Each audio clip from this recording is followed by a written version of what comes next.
తిరిగి పునః ప్రారంభించడం జరిగింది.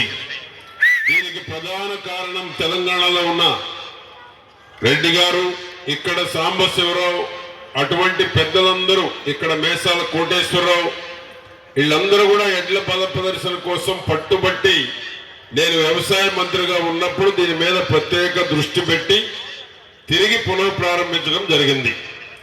రైతాంగానికి ఆసక్తి, రైతాంగానికి అత్యంత ఇష్టమైనటువంటిది, రైతాంగానికి పట్టు వదలకుండా కూర్చొని ఎంతసేపైనా ఈ బల ప్రదర్శన తిలకించేటువంటి మరి శక్తి ఈ ఎడ్ల బల ప్రదర్శన ద్వారానే రైతాంగానికి వచ్చింది. మీటింగ్లు అయితే 2 గంటలు కూర్చోరు, ఏది పెట్టినా 2 గంటలు కూర్చోరు. రైతాంగానికి అత్యంత ఇష్టమైనటువంటిది, కన్నుల పండుగగా తిలకించేటువంటిది ఎడ్ల బల ప్రదర్శన తప్ప మరొకటి లేదు సాటి అని నేను మీ అందరికీ తెలియజేస్తున్నా. ఒంగోలు జాతి మనుగడను కాపాడుకోవాల్సినటువంటి అవసరం కూడా మనందరి మీద ఉంది. మేము ఒకప్పుడు వ్యవసాయం చేసి వచ్చాను, నేను అరక దున్ని వచ్చాం కాబట్టి దాని విలువేంటో నాలాంటి వాళ్ళకి, మా ఆలపాటి రాజేంద్ర ప్రసాద్ గారు, మా ఆనందబాబు గారు, మా ఎరపతినేని గారికి తెలుసు.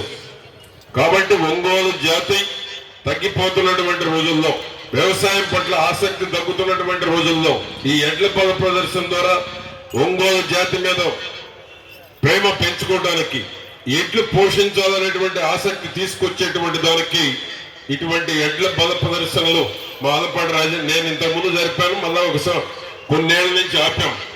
మళ్ళా మా రాజాని స్ఫూర్తిగా తీసుకొని తిరిగి మళ్ళా కూడా మేము కూడా ప్రారంభించాలనేటువంటి ఆలోచన మళ్ళా కలుగుతా ఉంది ఇవన్నీ చూసిన తర్వాత.